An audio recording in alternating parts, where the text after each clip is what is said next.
Good morning student. நான் உங்கள் maths sir பேசுகிறேன். போன கிளாஸில் என்ன பார்த்துருப்போம் அப்படின்னா எக்ஸசைஸ் 2.6 ஃபஸ்ட்டு 3 சம்ஸ் பார்த்துருப்போம். இன்றைக்கி இப்போ 4th கொஷின் பார்க்க போகிறோம். 4th கொஷின் என்னென்னா எக்ஸசைஸ் 2.6 அரேஞ்ச் செட்ஸ் இன் டிசெண்டிங் ஆர்டர். அதாவது கொடுத்துருக்கிற செட்ஸை டிசெண்டிங் ஆர்டரில் எழுத சொல்கிறாங்க. டிசெண்டிங் ஆர்டர்னால் என்ன? அதாவது பெரிய நம்பர்லேருந்து சின்ன நம்பர் வரைக்கும் எழுத சொல்கிறாங்க. ஃபஸ்ட்டு பெருசு எழுதணும், அதோட சின்னது, அதோட அந்த மாதிரி எழுத சொல்கிறாங்க. என்னென்ன செட்ஸ் கொடுத்துருக்காங்கன்னா cube root of 5, 9th root of 4, 6th root of 3. இப்போ எப்பயுமே அசெண்டிங் ஆர்டரில் எழுதணும்னா நமக்கு செட்ஸோட ஆர்டரை ஒன்றாக்கிக்கணும். அப்போ அதை தான் இங்கே ஃபஸ்ட்டு எழுதியிருப்போம் சொல்யூஷனில்.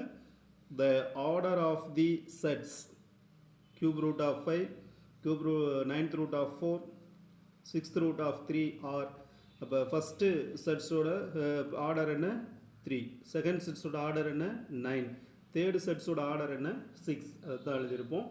இப்போ என்ன பண்ணணும்னா செட்ஸ் டிஃப்ரெண்ட்டாக இருக்கனால இந்த 3 வேல்யூக்கும் எல்சிஎம் கால்குலேட் பண்ணணும். அதை தான் எழுதியிருப்போம். LCM of 396.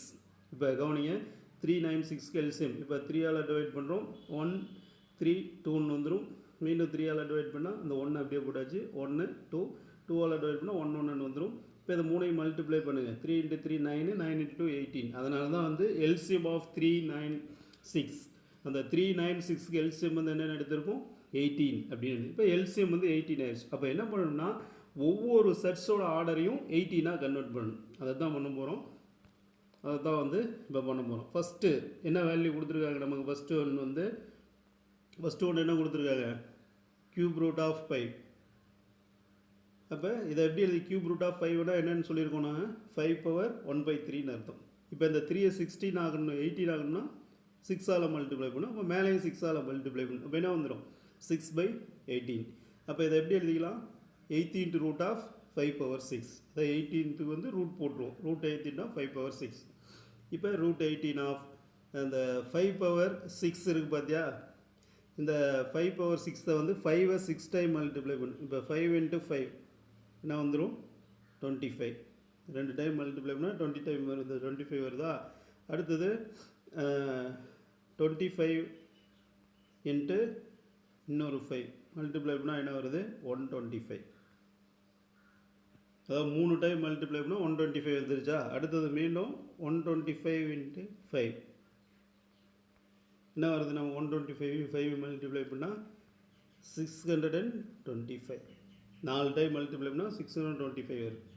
அடுத்தது 625 × 5 மல்டிப்ளை பண்ணால் என்ன வந்துடுது நமக்கு 5 2 அப்போ 3125 அப்படின்னு வந்துருச்சு மல்டிப்ளை பண்ணால். மீண்டும் அடுத்தது என்ன பண்ணணும்? 3125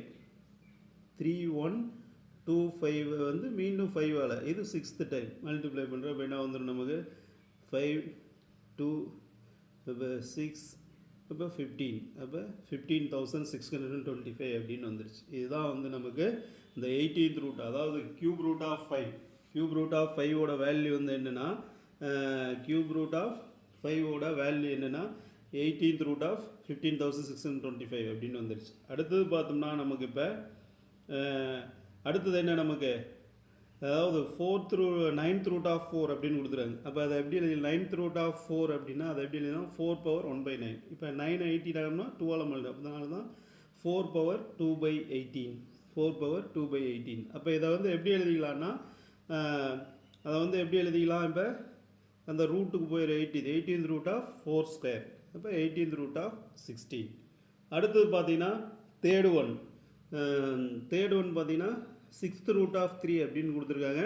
இந்த 6th ரூட் ஆஃப் 3 எப்படி எழுதிக்கலாம்? 3 பவர் 1/6.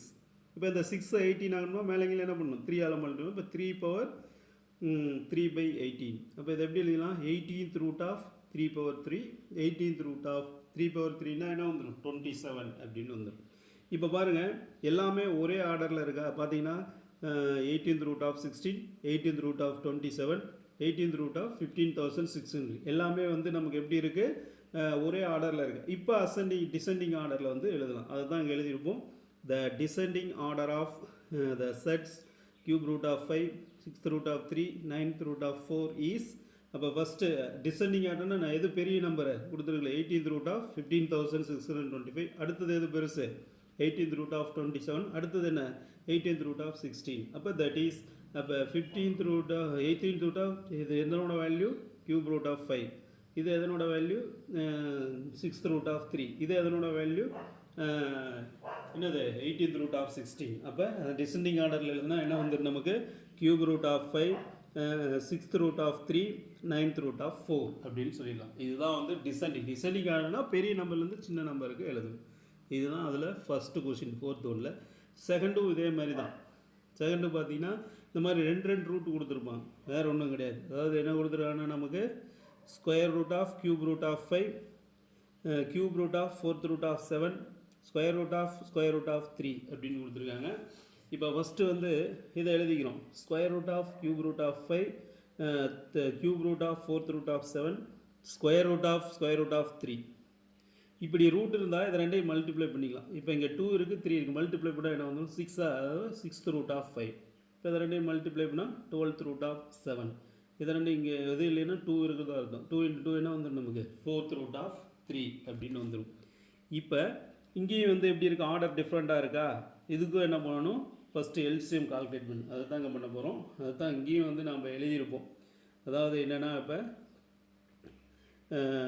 எழுதியிருப்போம் அதாவது என்னென்னா நமக்கு வந்து இங்கே எழுதியிருப்போம் அதாவது என்னென்னா the order of the sets 6th root of 5 12th root of 7 4th root of 3 R இதனோட ஆர்டரெலாம் என்ன 6 12 4 அதை தான் எழுதியிருப்போம் இப்போ எல்சிஎம் ஆஃப் அப்போ ஆர்டர் ஒன்றா ஆகும்னா இந்த 3 ஆர்டருக்கும் எல்சிஎம் எடுக்கணும் அதை தான் எழுதியிருப்போம் எல்சிஎம் ஆஃப் 6 12 4 6 12 4னா 2 ஆல் டிவைட்னா 3 6 2 இதை 2 ஆல் டிவைட்னா 3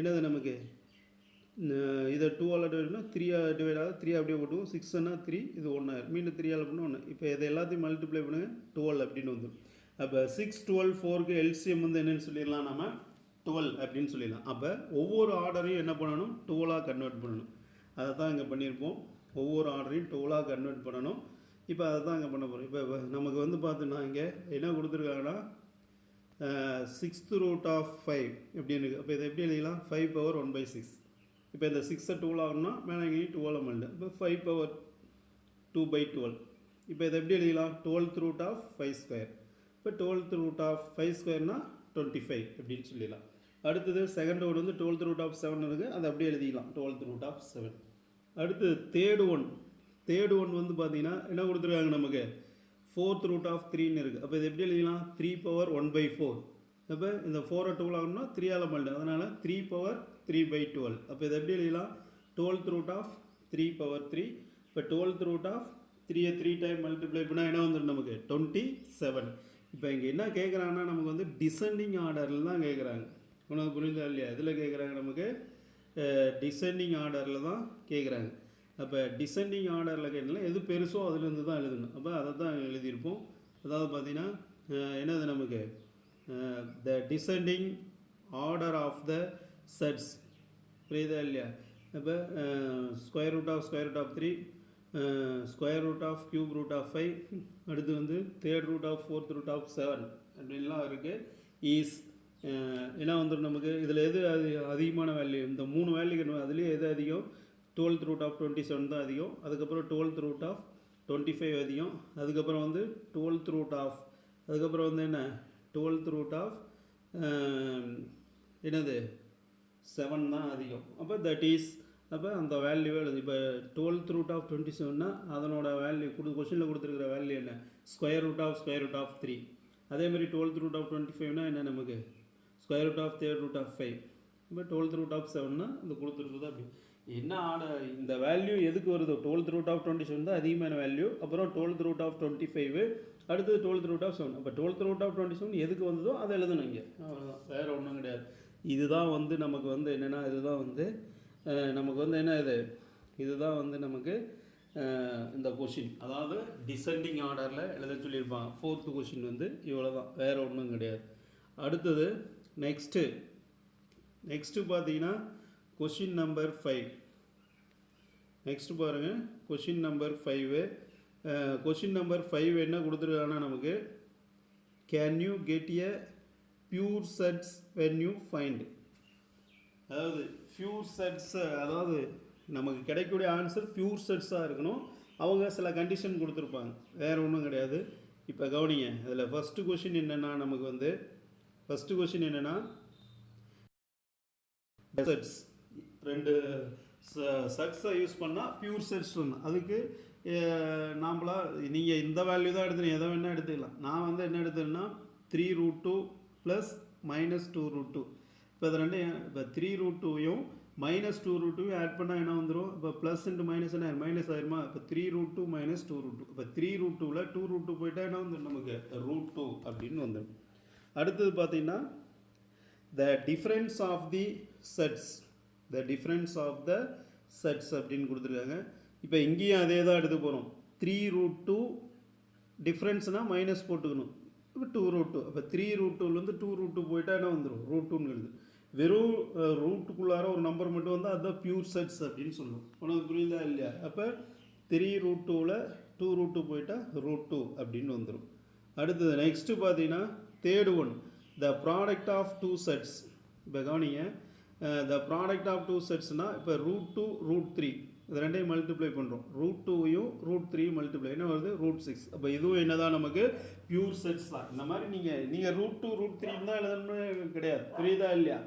இப்போ √2 அடுத்தது என்ன எடுத்துக்கலாம்? √12 அப்படின்னு கூட எடுத்துக்கலாம். புரியுதா இல்லையா? அப்போ 24 பியூர் செட்ஸ் வர மாதிரி எழுதணும்.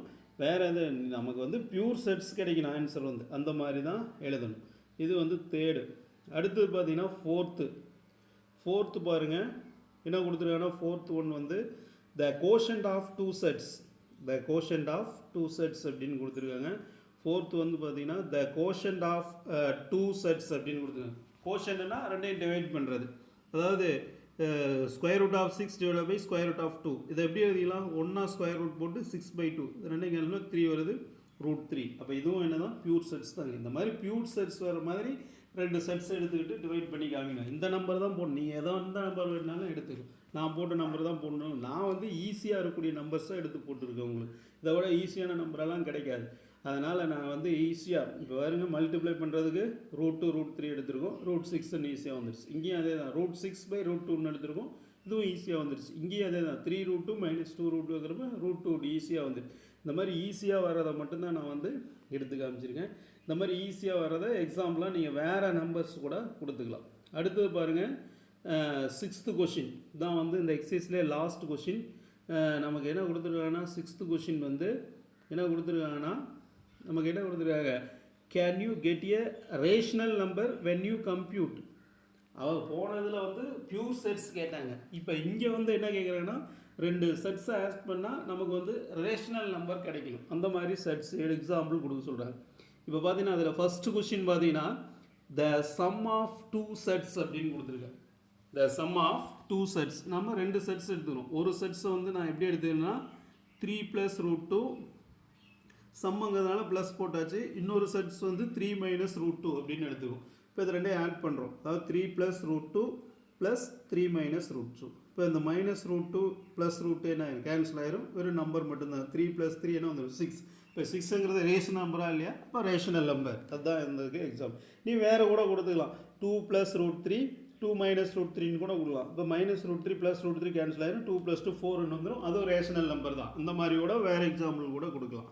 அடுத்தது பார்த்தீங்கன்னா செகண்ட் ஒன் என்னென்னா செகண்ட் ஒன் பார்த்தீங்கன்னா the difference of two sets. Difference அப்படின்னா ரெண்டையும் மைனஸ் பண்ணது. இதுக்கும் அதே தான் 3 + √2 - √2 - 3. இந்த மாதிரி ரெண்டு செட்ஸ் எடுத்துக்கணும். ஒரு செட்ஸ் வந்து 3 + √2 மைனஸ் இன்னொரு செட்ஸ் வந்து √2 - 3. இப்போ என்ன வந்துடும்? 3 + √2. இப்போ அந்த மைனஸ் இருக்கிறதுனால மைனஸ் இன்ட்டு √2னா -√2 மைனஸ் என்ன ஆயிரும்? +3 ஆயிரும். அப்போ +√2 -√2 கேன்சல் ஆகி 3 + 3 6 என்ன வந்து. இப்போ the difference of two sets ரெண்டு செட்ஸை மைனஸ் பண்ணி காட்டினாலும் நமக்கு 6ங்கிற வேல்யூ கிடைக்குது. இப்போ இது என்ன நம்பர் தான்? ரேஷனல் நம்பர் தான். அதுக்கு எக்ஸாம்பிள் இப்போ கொடுத்தாச்சு. அடுத்தது பார்த்தோம்னா அதுலேயே வந்து தேர்டு ஒன் பாருங்கள் என்ன கொடுத்துருக்காங்க. த ப்ராடக்ட் ஆஃப் டூ கொடுத்துருப்பாங்க. The product of two sets அப்படின்னு கொடுத்துருக்காங்க. இப்போ நம்ம வந்து ரெண்டு செட்ஸை மல்டிப்ளை பண்ணுறோம். இந்த மாதிரி எடுத்துக்கிறோம். ஒரு செட்ஸ் 3 + √2, இன்னொன்று வந்து 3 - √2. இப்போ இதை பாருங்கள், இது 3 3னே வருது, √2 √2னே வருது. அதனால் இது ஏ, இதை பின்னு எடுத்துக்குவோம். இது எந்த ஃபார்மேட்டில் இருக்குது நமக்கு? a + b a - b அந்த ஃபார்மேட்டில் இருக்கா? இது வந்து a + b, இது வந்து a - b. இப்போ a + b a - b அந்த ஃபார்மேட்டில் இருக்கிறனால அதை எப்படி எழுதிக்கலாம்? a² - b². இப்போ a²னா ஃபஸ்ட்டு டேர்மை ஸ்கொயர் பண்ணணும். அப்போ அதை தான் பண்ணியிருப்போம். 3² - b²னா செகண்ட் டேர்மை ஸ்கொயர், √2². இப்போ 3² 3 × 3 9, √2² √2 × √2 2. இப்போ 9 - 2 7. 7ங்கிறது ரேஷனல் நம்பரா இல்லையா? இப்போ ரேஷனல் நம்பர் தான். இந்த மாதிரி வந்துருச்சு. அடுத்தது பாருங்கள், கோஷன்ட் ஆஃப் டூ செட்ஸ். ரெண்டு செட்ஸை டிவைட் பண்ணால் நமக்கு என்ன வரணும்? ரேஷனல் நம்பர் கிடைக்கணும். இப்போ நமக்கு ஒரு செட்ஸ் வந்து 3 √2, இன்னொரு செட்ஸ் வந்து √2. இப்போ இந்த √2 என்ன கேன்சல் ஆகி 3ன்னு வந்துடும். அப்போ வெறும் இது 3ங்கிறது என்ன நம்பர்? நமக்கு ரேஷனல் நம்பர். இதான் வந்து த கோஷன்ட் ஆஃப் டூ செட்ஸ் அப்படின்னு சொல்லிடலாம். கோஷன்ட் ஆஃப் டூ செட்ஸ் அப்படின்னு சொல்லிடலாம். வேறு ஒன்றும் கிடையாது. அதாவது இந்த மாதிரி தான் நம்ம வந்து என்ன பண்ணணும், என்ன கேட்குறாங்களோ இதில் வந்து என்ன சொல்லியிருக்காங்கன்னா, நமக்கு நீ வந்து நான் கேட்டிருக்கிற கொஷினுக்கு வந்து செட்ஸை எடுத்துக்கிட்டு இந்த மாதிரி சிம்பிளை பண்ணால் ரேஷனல் நம்பர் கிடைக்கணும் அப்படின்னு சொல்லி. சம் ஆஃப் டூ செட்ஸ்னால் ரெண்டு செட்ஸை ஆட் பண்ணுறோம், ரேஷனல் நம்பர் கிடச்சிருச்சு. டிஃப்ரென்ஸ்னால் ரெண்டு செட்ஸை மைனஸ் பண்ணுறோம், ரேஷனல் நம்பர் கிடச்சிருச்சு. ப்ராடக்ட் அப்படின்னா ரெண்டு செட்ஸை மல்டிப்ளை பண்ணால் ரேஷனல் நம்பர் வரணும். த கோஷன்ட் ஆஃப் தி டூ செட்ஸ்னால் ரெண்டு செட்ஸை டிவைட் பண்ணால் ரேஷனல் நம்பர் வரணும். இந்த மாதிரி தான் நம்ம வந்து சம் பார்த்துருப்போம். இது அவ்வளோதான், வேறு ஒன்றும் கிடையாது. இந்த 3 கொஷினும் இதில் வந்து பார்த்திங்கன்னா 4th கொஷின் ரொம்ப ரொம்ப இம்பார்ட்டன்ட். அதாவது அசெண்டிங் டிசெண்டிங் ஆர்டரில் எழுத சொல்வது ரொம்ப ரொம்ப இம்பார்ட்டன்ட். உனக்கு புரியுதா இல்லையா? இதோட இந்த எக்ஸசைஸ் வந்து முடிஞ்சுது. அடுத்த கிளாஸில் வந்து அடுத்த டாப்பிக்கை பற்றி பார்ப்போம்.